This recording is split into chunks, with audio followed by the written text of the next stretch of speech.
and are redeemed. Amen.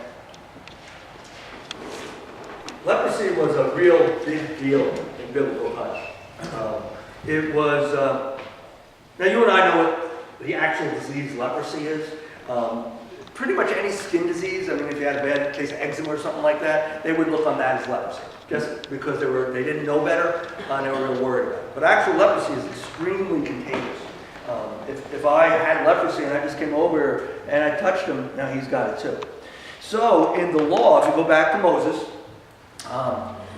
what ended up happening, matter of fact, Moses' sister Miriam didn't listen to Moses and therefore didn't listen to God and was punished by getting leprosy. And she was put outside the camp, so she wouldn't be near anybody and couldn't infect anybody. The law actually said that if you have leprosy, you are to be put outside of the community. You have to live by yourself, maybe with other lepers if there are some, but you can't go to work. You can't be with your family. You can't worship in the temple. You can't do any of the normal things of life. And you have to stay by yourself. Now, if perchance you became clean, which you probably wouldn't because it really wasn't curable, but if perhaps you did get rid of the disease, what was required was you went to the temple and you showed yourself to the priest, and the priest would examine you. They would check out your body, head to toe, make sure there's nothing left, and they would certify you clean, and then you could rejoin society. So leprosy wasn't just the physical disease with the pain, it was also the terrible, dreadful isolation that came from the things associated with the disease. Here we have, in this story, there's a group of 10 lepers. And they approached Jesus, but you notice the text said, but keeping their distance. They couldn't get too close. They actually had to cry out unclean if someone started to come close to them, so they'd be warned. And they yell out to Jesus and say, Jesus, Master, have mercy on us. They obviously had faith that he could cleanse them. And so he did. He said, go and show yourself to the priest, because that's what they have to do to be certified clean and be able to rejoin society. And as they turned, they started to go, they checked, and they were cured of their leprosy. And so they're like ecstatic, and they're jumping around and praising God and singing and doing all this stuff. They're happy. And one of them goes, wait a minute. And he went back to Jesus, and he thanked him for doing that. Jesus said, we're not 10 clear. We're not 10 cured, cleansed of their disease. And only one came back. Where are the other 9? Only the one came back, and he's a foreigner. Samaritans, they were like the black sheep of the family. They knew what the law was, but they didn't follow it, so the Jews just made them worse than non-Semitics. They avoided them and all that kind of stuff. The thing that's interesting to me in this story, and what popped into my mind when I was reading it, and it's a story I've read many, many times. You had these 10 people who had this disease that had all these major social ramifications associated with it. It affected every aspect of their lives.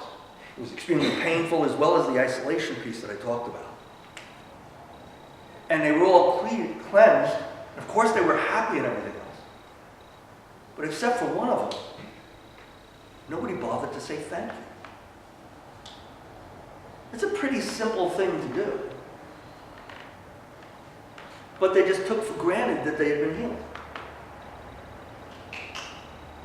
They had to go to the priest, but they never went back to Jesus and said thanks. And that made me wonder, we're the recipients of an awful lot of things. Grace mentioned the colors of the trees and all those kind of things. Friends who help us out with things, different people we run into that give us, let's call it moral sustenance or support. How often do we take these things for granted and not thank God for putting these things in our lives? I would say probably, with some exceptions,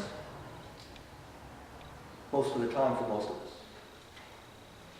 We just figure every day we go to the fridge and there's food. Either because we went out and we worked and we were able to get money, because God allowed us to work, because our bodies worked away, or our minds worked, however we work, to do things to enable us to buy food and have a place to live and all those kind of things. I remember my wife was working at J.C. Penney in the styling salon when we first met. And there was a young lady there from India. And she was from a wealthy caste. And if you're familiar with India, they have a caste system. You're born into a certain caste or status in society, and you can never get out of it. And this woman was from a wealthy caste. They had servants in their house and everything else. The entrance to the house was a sheet. They didn't have doors. I remember being in a bed and breakfast in Ocean Grove a couple of years ago. It wasn't air conditioned, but there was a skylight right in the center of the roof of the building, and there was a stairway that went all the way down. And the skylight was basically open to that, and all the rooms had a sheet in front of the door. You could open the door, and the wind would just come in and go right through your room. It was almost like air conditioning. But it felt odd just having a sheet for a door. Here, even when we have houses that need repairs and all these kind of things, we still have a door with a lock on it to keep us safe. Even if we lose the job or we're not able to make money, there's places we can go to get food. And that's available to all of us. It's one of the reasons that we want to kind of support those things, because someday, who knows, we might need to avail ourselves of that. We have transportation, whether it's 4 wheels or 2. We have medical care available, costing more than it should. We have gasoline, which will soon cost more too. But we have all these things available to us. And you look at 23 cents a gallon, it's going to be, I think I heard $175 a year or something for the average person in the state. And we concentrate on the price increase and we complain and moan about that. But we forget that it's available. Now, if you remember when we had Sandy, power was out for a week or so, depending on where you were. Couldn't get gas. All of a sudden, it's like, wow. People wanted to run generators, and they couldn't get gas for them because they didn't have gas at home. They hadn't gotten it earlier, and the gas stations didn't have generators, which most of them do now. But we have all these things that are available to us anytime we need them or want them, and we take them for granted. We assume that they'll always be there. Something like Sandy calls that into question a little bit. Helps us to know that these things aren't necessarily always there. And there are things that we need to be thankful for. I can continue on about the things that God puts in our lives. Everything from friends and family to provisions to all kinds of stuff.